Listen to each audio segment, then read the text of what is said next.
करते हैं कि simple one sample t test जैसे जी टेस्ट के लिए हमने हाइपोथेटिकल मीन अपने ऑब्जर्वेशन या जजमेंट या प्रीवियस स्टडी से लिया था, exactly in the seminar one sample t test के लिए भी आप जो हाइपोथेटिकल वैल्यू मीन है वो इसी तरीके से लेंगे। फर्क क्या है कि वन सैंपल टी टेस्ट जब आप अप्लाई करते हैं तो ना आपके पास पॉपुलेशन का स्टैंडर्ड डिविएशन मालूम होता है और आपका सैंपल साइज जो है ना वो 30 से नीचे होता है, 30 से कम होता है। दो बातें हैं। Yes sir. एक तो आपका sample size less than 30 which is a rule of thumb for z test for separating z test from simple t test. वहां पर सैंपल साइज 30 और मोर देन 30 या फिर पॉपुलेशन का स्टैंडर्ड डिविएशन मालूम हो तो आप जी टेस्ट अप्लाई करें।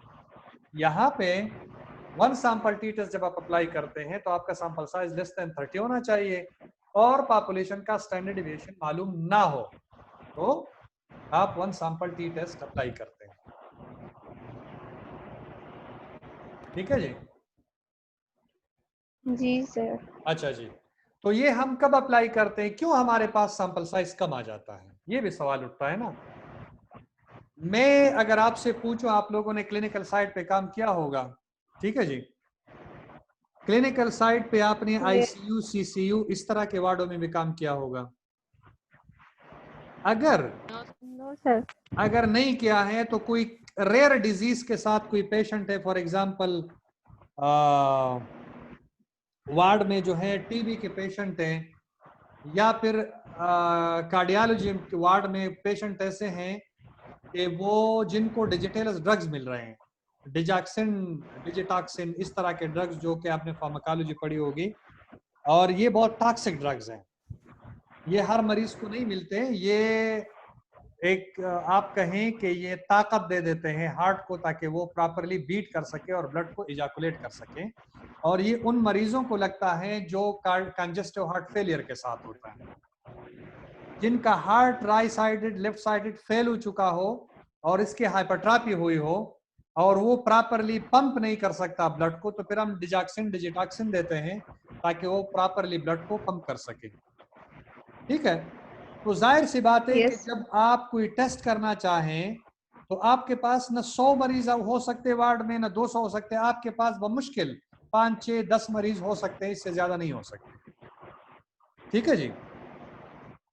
तो जब 5, 6, 10 मरीज हो एक वार्ड में तो उस पे उसका तो सवाल ही पैदा नहीं होता कि आपको स्टैंडर्ड डिविएशन मालूम हो। स्टैंडर्ड डिविएशन भी आपने कैलकुलेट करना होगा, उसी में से सैंपल साइज भी आपने कैलकुलेट करना होगा, और साथ में आपका सैंपल साइज लेस देन 30 भी होगा तो आपके पास कोई और ऑप्शन नहीं रहेगा, फिर आप वन सैंपल टी टेस्ट या सिंपल टी टेस्ट आप अप्लाई करेंगे रादर देन जी टेस्ट, जिसके लिए बड़े सैंपल साइज की जरूरत है या पॉपुलेशन का स्टैंडर्ड डिविएशन मालूम हो। ये चूंकि एक यूनिक टेस्ट है, एक यूनिक टेस्ट हो जिसमें न तो आपके पास पॉपुलेशन का स्टैंडर्ड डिविएशन मालूम हो और ना ही आपको सैंपल साइज जो है ना ज्यादा मिल रहा हो, तो इस सूरत में आप वन सैंपल टी टेस्ट या टी टेस्ट जो है ना वो अप्लाई करेंगे रादर देन जी टेस्ट। ठीक है जी? Yes sir. अच्छा जी, तो आगे आप थोड़ा सा देख लीजिए कि यहां पर क्या लिखा हुआ है। For example, in determining the average concentration of a drug in bloodstream after it has been injected to a patient with a rare disease, it might be impossible to obtain a random sample of 30 or more observation at a given time. So what test procedure can be used to make inferences about the population mean mu? अभी मैंने यही कहानी सुनाई आपको। तो ये लोग online हो गए थे फिर चले गए, क्या बात है? सर पता नहीं। तो ये अच्छी बात नहीं है ना, आप ऑनलाइन हो जाए, एट द एंड में जो है ना वो आपका अटेंडेंस लूंगा, जो एब्सेंट है वो एब्सेंट है, जो प्रेजेंट है वो प्रेजेंट है। Yes sir. ठीक है ना? और जी दूसरा सर। ये है कि अगर सर ये इनके नेटवर्क का मसला होता है, वो खुद डिस्कनेक्ट में हो जाते हैं। ठीक है जी, फिर यही मसला होगा। आप ये भी आपस में डिस्कस कर लें कि संडे का दिन ऐसा होता है कि हम क्लास नहीं ले सकते, कोई कहाँ जाता है, सोशलाइजेशन होती है, स्टूडेंट के लिए तो खैर नहीं होनी चाहिए। लेकिन मंडे के दिन अगर आप फारिग होंगे तो मुझे बताइएगा, ताकि हम एक क्लास और मजीद, एपिडेमियोलॉजी आपका स्टडी डिज़ाइन बहुत लंबा चौड़ा है, ठीक है ना? तो स्टडी डिज़ाइन वो एक लेक्चर में कवर नहीं होता, और कम से कम 2 लेक्चर उनके लिए चाहिए होंगे। इसी तरह और हैं, और 15 जुलाई उनका डेडलाइन है, तो मेरे ख्याल में इजाफी लेक्चर जो है ना वो लेने पड़ेंगे। और मैं आपके जहन में ये भी डाल देता हूँ कि चलो ठीक है, मंडे को अगर 9 बजे नहीं है तो 10 बजे आप लोग जो है ना टाइम दे दें, या अगर आप अपनी चॉइस से टाइम दे दें, ताकि उस वक्त मैं ऑनलाइन हो जाऊं और आपकी क्लास ले सकूं, ताकि ये कोर्स जो है ना मुकम्मल कर सके। तो उसमें सर 10 डायरेक्ट बजे तो MHN की क्लास होती है सर, उसके तो बाद फिर कौन सा टाइम फारिग होता है? 12 बजे, ठीक है?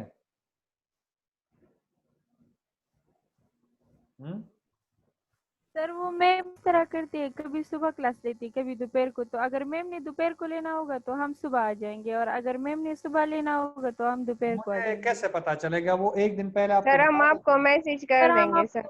नहीं नहीं, हमको मैसेज आप कर तो दें। मैसेज करेंगे, लेकिन मेरे अपने भी कमिटमेंट्स होते हैं ना। अगर आप मॉर्निंग में इन केस क्लास सर नहीं होते, मुझे एक एडवांस में पता चलना चाहिए दिन ना। एक दिन सर पहले मैम का आना पता सर। नहीं चलता ना, वो उसके टाइम का।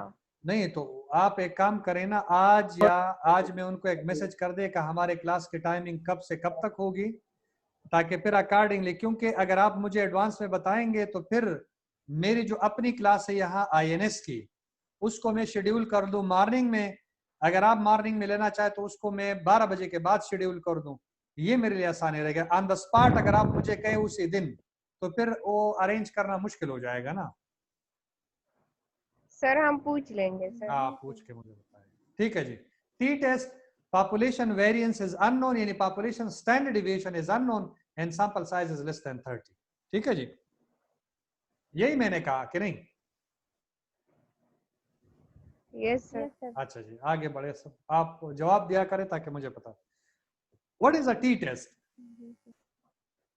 In most research situations, the parameter mu and sigma are unknown because the test is novel.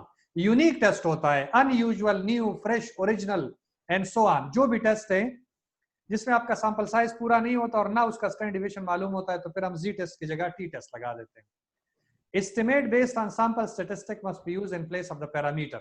और जो फॉर्मूला में हम सिग्मा लगा देते हैं या कोई और चीज लगा देते हैं, तो उसकी जगह सैंपल के इंफॉर्मेशन लेकर, जैसे स्टैंडर्ड डिविएशन सिग्मा है उसकी जगह आप एस लगा दें, ठीक है ना? और इस तरीके से फॉर्मूला में डाल के अपना टेस्ट है ना वो हाइपोथेसिस आप टेस्ट करें।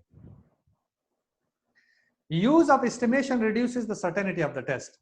ये कहता है कि जो एस्टिमेशन आप करते हैं वो तो हम छोटे छोटे सैंपल साइज पे करते हैं, चाहे 50 है, 60 है, 200 है, लेकिन वो हजारों की पॉपुलेशन से हम लेते हैं वो सैंपल साइज। तो ये कहते हैं कि जो भी एस्टिमेशन आप करते हैं वो तो टेस्ट की सर्टेनिटी को कम कर देता है। मतलब आप यकीन से नहीं कह सकते कि इतना पॉपुलेशन का है, आप कुछ सर्टेन डिग्री ऑफ एश्योरेंस के साथ कह सकते हैं, बाकी एरर ऑफ चांसेस हो सकते हैं। तो इसको हम कहते हैं कि it reduces the certainty of the test for very large sample that t test and z test are identical. किताबें ये कहती हैं, एक्सपर्ट ये कहते हैं कि जब 120 पे आप पहुंच जाते हैं तो there is no difference between z test and t test. Sample size reaches up to 120। T tests are just like Z tests except that they compensate for the increasing uncertainty of small sample sizes. ऊपर जो हमने बात की कि हम जब estimation करते हैं स्मॉल सैंपल साइज पे और हजारों की पॉपुलेशन में से लेते हैं, सैंपलों पर करते हैं, तो it reduces the certainty of the test. ये कहते हैं कि अगर आपका सैंपल साइज कम हो लेकिन आप टी टेस्ट अप्लाई करें जी टेस्ट की जगह, तो उस स्मॉल सैंपल साइज को ये कंपनसेट कर देता है, फिर आपकी गलती के चांसेस जो है ना वो कम हो जाते हैं, जो वैल्यू आपके पास आ जाते हैं उस पर आप रिलाई कर सकते हैं। बात समझ में आ रही है? Yes sir. हाँ जी, आगे बढ़े। Uses of T test versus ji test. Z test new is known. आप लोगों ने कुछ पढ़ा क्या? कोई क्वेश्चन क्वेरी मेरे पास नहीं आए। अगर अभी तक 1-1.5 घंटे का टाइम मैंने आपको दिया था कि आप पढ़ें, और मेरे पास अगर कोई क्वेश्चन है, चाहे वो एस्टिमेशन है, हाइपोथेसिस टेस्टिंग है, जी टेस्ट है, वैल्यू को जो है ना आप कैसे फाइंड आउट करेंगे, सर्च करेंगे, एरिया, ये सारी चीजें, तो फिर आप मुझसे पूछें। आप लोग, इसका मतलब ये कि कोई चीज आपको कंफ्यूजन है नहीं। तो हम आगे बढ़ते हैं। कि use of T test versus ji test, mu is known यानी mean of the population, X bar is computed, ये एक्स नहीं एक्स बार है, sigma is known, T test, mu is hypothesized or predicted value, mu is hypothesized or predicted value, not computed and generally not known, x bar is computed, sigma is unknown, and s is computed and estimated for population standard deviation. Degrees of freedom is computed as 1 less than the sample size. Degree of freedom यहाँ पर use करते हैं, मैं आपको बताऊंगा कि T test में tea table में आप किस तरह वैल्यू ढूंढते, जैसे आप जी टेस्ट में ढूंढते थे या जी टेबल में ढूंढते थे, इसी तरह टी टेबल में आप कैसे ढूंढेंगे। तो टी टेबल में आपके लिए जो इंपॉर्टेंट चीज है, वहां पर आप एरिया ढूंढते थे, यहाँ पर डिग्री ऑफ फ्रीडम आप ढूंढेंगे। वहां पर हम 0.5 से 0.05 माइनस करते थे ना, या 0.025 माइनस करते थे। यहां पर हम क्या करेंगे कि जो सैंपल साइज है उससे 1 माइनस करेंगे, इसको हम कहेंगे डिग्री ऑफ फ्रीडम, और जब टेबल में हम जाएंगे तो डिग्री ऑफ फ्रीडम का कॉलम होगा और अल्फा का कॉलम होगा। तो जो अल्फा आपने चूज किया है 1 साइडेड है, 2 साइडेड है, और डिग्री ऑफ फ्रीडम आपका कितना होगा उसके सामने और अल्फा के नीचे, वो हमारा जो है वैल्यू ऑफ टी होगा, यानी टी का, टी टेस्ट के जो वैल्यू है वो हमारा होगा टेबुलेटेड टी वैल्यू। इस पे हम प्रैक्टिस करेंगे इंशाल्लाह कैसे ढूंढते हैं। ये देखें degree of freedom, how well does S approximate sigma. ये कहते हैं कि जाहिर सी बात है जब आप टी टेस्ट अप्लाई करते हैं तो आपके पास तो सिग्मा मालूम नहीं होता, तो आपने सिग्मा की जगह एस लगाना होता है, यानी standard deviation of the sample. तो कब आपका standard deviation of the sample सही अप्रोक्सीमेट करेगा सिग्मा को? जब आपके पास डिग्री ऑफ फ्रीडम ज्यादा होगा तो तब आपका एस सही अप्रोक्सीमेट करेगा सिग्मा। मतलब कोशिश करनी चाहिए कि आपके पास अगर रेयर डिजीज भी हो लेकिन आपका सैंपल साइज बहुत छोटा ना हो, 4 और 5 का ना हो, 15, 20, 25 इस तरह का सैंपल साइज अगर आप बढ़ाएंगे तो ये आपके जो सिग्मा है, जो standard deviation of the sample आप कैलकुलेट करेंगे और फिर ये सिग्मा की जगह आप रिप्लेस करेंगे, सिग्मा को इससे रिप्लेस करेंगे, तो वो सिग्मा सही अप्रोक्सीमेशन इसका करेगा स्टैंडर्ड डिविएशन जो सैंपल का है। और जितना सैंपल साइज छोटा होगा उतना ही फिर आपका जो है ना सही अप्रोक्सीमेशन नहीं होगी। ये देखें, ये कुछ किताबें ये कहती हैं कि अगर n आपका लेट सपोज 5 है तो जो कर्व बनता है t का वो इसी तरह फ्लैट आएगा। अगर n आप बढ़ाएंगे 10 पे कर देंगे तो ये जो कर्व है ये थोड़ा सा और बढ़ेगा, ठीक है। अगर n आप 15 करेंगे तो ये और बढ़ेगा, ऊपर की तरफ जाएगा। n आप जितना बढ़ाएंगे, सपोज 25 है, तो ये और ज्यादा बढ़ेगा। और n अगर ये 30, 120 पे जब आप आ जाएंगे ना तो there is no difference between z and t, z और t एक जैसे हो जाएंगे, ठीक है ना, ये दोनों एक जैसे हो जाएंगे, ठीक है जी। तो ये इसका डिग्री ऑफ फ्रीडम, यहाँ पर डिग्री ऑफ फ्रीडम n-1 तो ये 4 हो जाएगा, यहाँ पर डिग्री ऑफ फ्रीडम जो है वो कितना हो जाएगा 10-1 इज इक्वल टू 9 हो जाएगा, और यहाँ पर ये 14 हो जाएगा, एंड सो ऑन, ठीक है जी। Yes sir. हाँ जी, तो आगे हम बढ़ते हैं इसकी तरफ। ये देखें अब आगे बढ़े, degree of freedom measure the quantity of information available in one's data that can be used in estimating the population variance. The higher the degree of freedom, better is approximate sigma. The t distribution changes the degree of freedom. By n is equal to 120 t distribution and z distribution, n is equal to 30 is a rule of thumb. ये कहते हैं कि 30 वाला जो है ना rule of thumb है, जो डिफरेंशिएट करता है between z test and t test. Otherwise 120 पे जब आप सैंपल साइज पे पहुंच जाते हैं तो there is no difference remain between z test and t test, they both are identical. Then कोई भी लगा दें आप। Z डिस्ट्रीब्यूशन की हमने बात की थी कंटिन्यूअस प्रोबेबिलिटी की, या नॉर्मल डिस्ट्रीब्यूशन जो डेटा है वो हम बात की थी। इसी तरह टी डिस्ट्रीब्यूशन, इसके भी अपने कुछ कैरेक्टरिस्टिक हैं कि it is unimodal and symmetrical about mean, लेकिन टी डिस्ट्रीब्यूशन Z के मुकाबले में इसके कर्व जो है वो थोड़े से फ्लैट होते हैं, इसलिए कि सैंपल साइज छोटा होता है। इसी तरह ये अगर Z इसी तरह है, ऐसा होता है ना, तो टी आपका ऐसा ही होगा लेकिन थोड़ा सा कम होगा, ऐसे। इन दोनों में ये डिफरेंस है, क्योंकि टी में क्या है कि आपका सैंपल साइज जो है ना वो कम होता है और जी में आपका सैंपल साइज पूरा होता है। बात समझ में आ रही है? जी सर। नो अच्छा, सर, इसकी समझ नहीं आई। मैं ये कहता सर हूं कि जी का जो कर्व है वो ऊंचा होता है, नॉर्मल डिस्ट्रीब्यूशन, जो कंटिन्यूअस प्रोबेबिलिटी डिस्ट्रीब्यूशन की हमने बात की, और ये जो टी डिस्ट्रीब्यूशन ये भी क्वांटिटेटिव वेरिएबल है, लेकिन जब आप इसकी बात करते हैं तो आप सैंपल साइज लेस देंगे, तो इसका जो कर्व है थोड़ा सा फ्लैट होगा, इसलिए कि ये कर्व डिग्री ऑफ फ्रीडम के साथ चेंज होता है। तो डिग्री ऑफ फ्रीडम चूंकि सैंपल साइज कम होता है आपका, तो डिग्री ऑफ फ्रीडम में n-1 है। जब आप 25 या 29 पे करेंगे तो तब भी ये जी टेस्ट चूंकि 30 और मोर देन 30 पे होता है, तो लिहाजा ये ऊंचा होगा, और ये इस ऊंचाई को हम कर्टोसिस कहते हैं। क्या कहते हैं? कर्टोसिस। तो ये कर्टोसिस नीचे होता है, कम होता है टी टेस्ट में, जबकि जी में ये ज्यादा होता है कर्टोसिस। इतनी सी बात है। जी में ज्यादा होता है और टी में ज्यादा कम होता है। हाँ, इसमें कम। और किस वजह से होता है ये भी सवाल है, किस वजह से? ये सैंपल साइज होता है।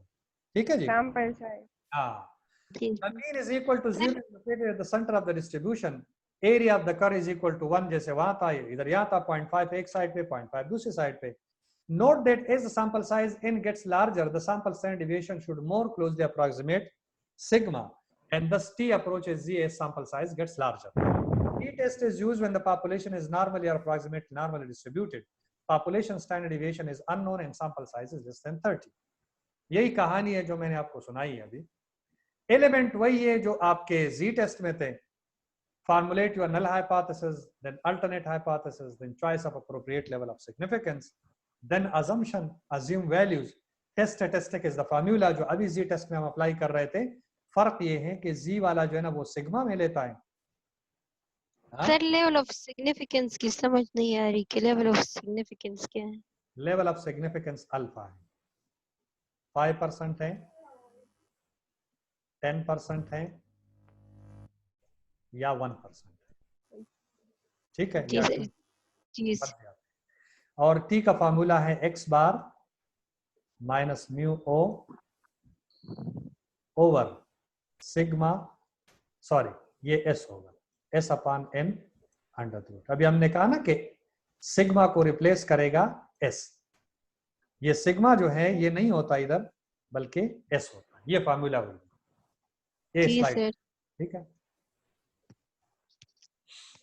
रिजेक्शन रीजन वही क्रिटिकल रीजन जो कि हम क्रिटिकल वैल्यू टी टेबल से मालूम करेंगे। Conclusion of the calculated test statistic falls in the rejection region, again interpretation वही है कि अगर ये रिजेक्शन रीजन में कैलकुलेटेड वैल्यू फॉल कर रहा है तो आप रिजेक्ट करेंगे, और अगर ये नॉन रिजेक्शन में फॉल कर रहे हैं तो आप फिर एक्सेप्ट करेंगे। Yes. Example, the average HB level of a normal woman is 13. The doctor of clinic A feels that the pregnant women coming to the clinic are mostly anemic. She takes a random sample of 25 pregnant women who have registered at the clinic and looks at their HB level. The data is summarized below. Sample mean 11.8 mg per deciliter, sample standard deviation S 2.6, and sample size n is equal to 25. ये आपका data है, और ये कहता है कि are the pregnant women coming to clinic A anemic? That is the HB level of pregnant women at clinic A less than that of the normal women. तो ये hypothesis कौन सा वाला है? वन टेल है या टू टेल है? इसी से कहा क्या पता चलता है आपको? सर ये अगर ये लेस देन और इक्वल होता तो फिर ये नल होता, ये सिर्फ लेस देन। नहीं नहीं नहीं, हम अल्टरनेट हाइपोथेसिस की बात करते हैं, नल हम खुद बनाएंगे। ये वाला जो स्टेटमेंट है ये आपको अल्टरनेट की बात कर रहे हैं आप। अल्टरनेट, जी सर अल्टरनेट की। हाँ, अल्टरनेट में ये क्या शो कर रहा है, वन टेल है टू टेल है?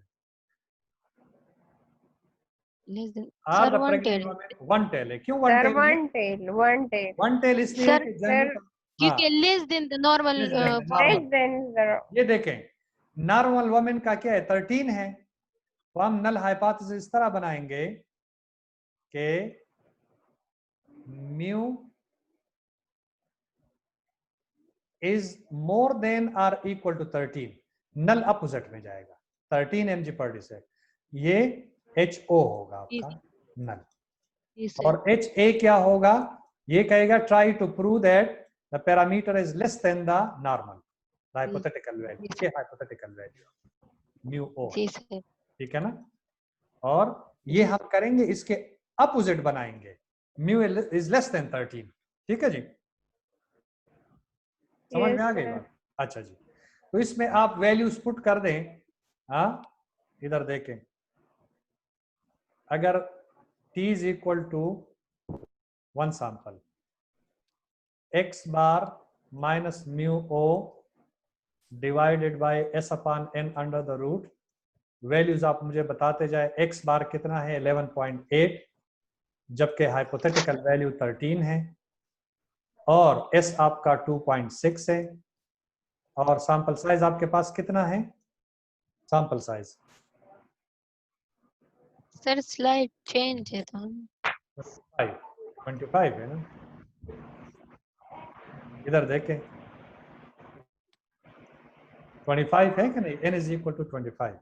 जी सर। जी सर। अच्छा, आपका डिग्री ऑफ फ्रीडम कितना हो जाएगा, degree of freedom is equal to n minus 1, N-1 जी। तो ये 24 हो जाएगा ना। यस 24. सर। Yes, sir. अच्छा, इसको आप कैलकुलेट करें और मुझे बताएं। Calculate 11.8 minus 13 divided by 2.6 divided by over 25 under the root, ये जरा कर लें। Yes, sir. इसका 5 आएगा, 2.6 को 5 पे डिवाइड कर दे और 11.8 से ये माइनस कर दे, फिर इस पे डिवाइड कर दे, जो आएगा मुझे बता दीजिए।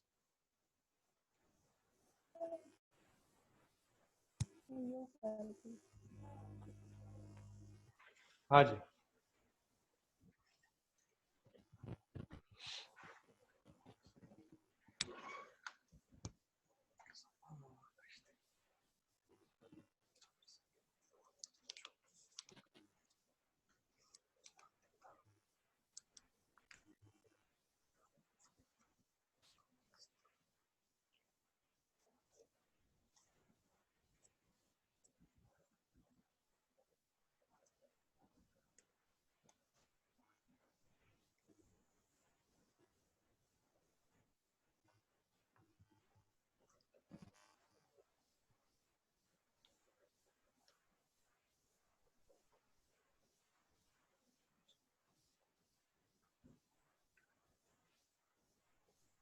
जी।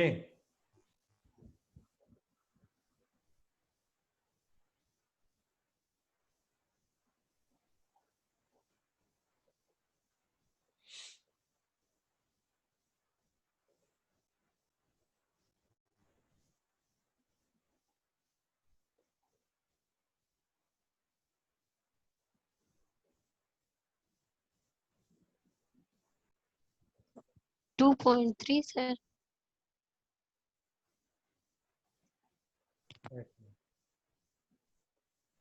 सर 2.3 आता है यहाँ। 1.2 डिवाइडेड बाय 0. मेरा तो 2.2 आ रहा है. ये 2.3 आता है, 2.31, लेकिन ये माइनस में आएगा, माइनस Yes, में sir. Minus में. ठीक है ना। Minus 2.3 yes sir. Minus में, sir. ठीक है जी, ठीक है।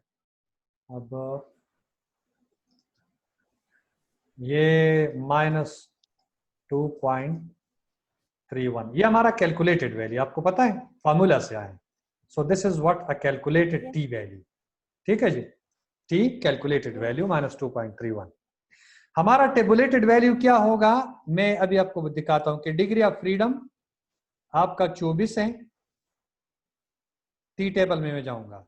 अल्फा आपका 0.05 है, इसलिए कि एक साइड वाला है, हाँ, इसके नीचे और इसके सामने, यहाँ जो वैल्यू होगा टी टेबल में वो आपका टेबुलेटेड वैल्यू होगा। इसको मैं देख लेता हूँ, ठीक है। तो मैं शेयर कर लूँ इसमें, एक मिनट। सर टी टेबल अलग है, हाँ, ये टी टेबल अलग अलग है, है। सर ये हम एग्जाम के लिए फिर लेकर जाएंगे ये टी बिल्कुल लेकर टेबल जाओ, होती। बिल्कुल बिल्कुल, इसके बगैर कोई चारा ही नहीं है ना। जी सर। सर अभी जो डेट शीट आया हुआ है वो, किस चीज का, सर वो सही सर हमारे एग्जाम का। ये मुझे नहीं पता। ये वैसे कंफर्म नहीं है, हम्म, मगर सिर्फ स्केड्यूल बनाया है किस तरह हम्म। से हो।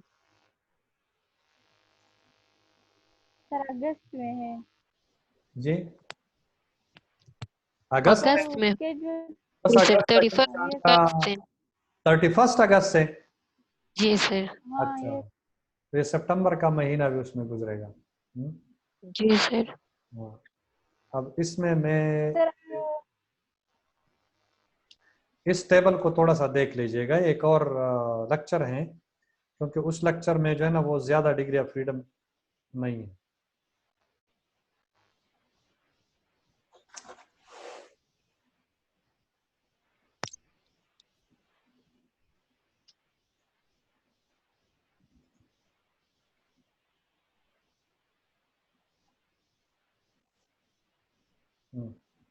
इसको मैं आपको बता देता हूँ। ये आपका टी टेबल है। डिग्री ऑफ फ्रीडम क्या है? 24 है। 24 है ना n-1 से। जी सर। ठीक है, 24। और आपका अल्फा कितना है? 0.05 है ना, वन साइडेड है जी ना, वन टेल है। तो जी सर। इसके नीचे ये आया आपके पास 2.06। कितना आया? 2.06। 2.06। और आपका कैलकुलेटेड कितना है? -2.31 है, 3. और ये -2.06 हो जाएगा। ठीक है, तो इधर आप देखें, अगर ये लेफ्ट साइडेड है इधर, ये -2.06 है, और आपका जो दूसरा है वो -2.31 है। हाँ, इससे बड़ा है। ये 2.1 होगा, ये 2.31 है, तो ये वाला बड़ा है, ये वाला छोटा है। माइनस में ये छोटा है और ये बड़ा है। तो जी is the सर, जी। calculated value -2.31 is less than -2.06 and it falls in the rejection region, so we reject the null hypothesis and we have sufficient evidence to conclude that the pregnant women who are coming to clinic A are mostly anemic. Their HB level is less than 13. साबित कर दिया ना हमने, हैं? Yes sir. अच्छा जी, अब आप देखें इसमें सर और अगर ये नल हाइपोथेसिस रिजेक्ट ना होता तो फिर हम क्या स्टेटमेंट देते? फिर देते थे कि A is the calculated value is अगर माइनस साइड पे होता ना, is more than the tabulated value at the left side and it falls in the non-rejection region, so we fail to reject the null hypothesis and we sir उस दूसरे lecture में हम कह रहे थे कि अगर ये वैल्यू ज्यादा आएगी तो फिर हम रिजेक्ट करेंगे। और नहीं, इधर वो ज्यादा वैल्यू उस वक्त वो राइट साइड पे प्लस में जब आती है, प्लस में। अगर यहाँ पे लेफ्ट साइड में ये ज्यादा आया माइनस में, तो फिर आप रिजेक्ट करेंगे, इसलिए कि वैल्यू जितना बढ़ता है माइनस में वो कम हो जाता है टेबुलेटेड वैल्यू से। हाँ वो कम होता है सर। ठीक है ना? सर वो तो सही है, कम होता है। इन जब वैल्यू कम होगी तो फिर हम रिजेक्ट करेंगे, अगर मेरी इससे बात ज्यादा हो। सुनिए, ये अगर सपोज -2 आता, -2.0, तो ये इससे जी ज्यादा होता कि नहीं? इधर आता ना। जी सर। ये वाली वैल्यू इससे ज्यादा है, इसलिए ये इसकी तरफ इसकी वैल्यू बढ़ रही है, ये वाली। और जितना ये अगर जी सर। -5 भी आ जाए ना, तो तब भी ये -2 से कम है, ये इधर दूर यहां तक आएगी। ठीक है, तो इस साइड पे हम क्या कहेंगे कि अगर ये वाला वैल्यू सपोज हमारे पास आया, तो हम कहें is the calculated value -2 is more than the tabulated value -2.06 and this falls in the non-rejection region, so we fail to reject the null hypothesis. जी सर। समझ में आ गई? अच्छा जी, जी सर। अब आप देखें।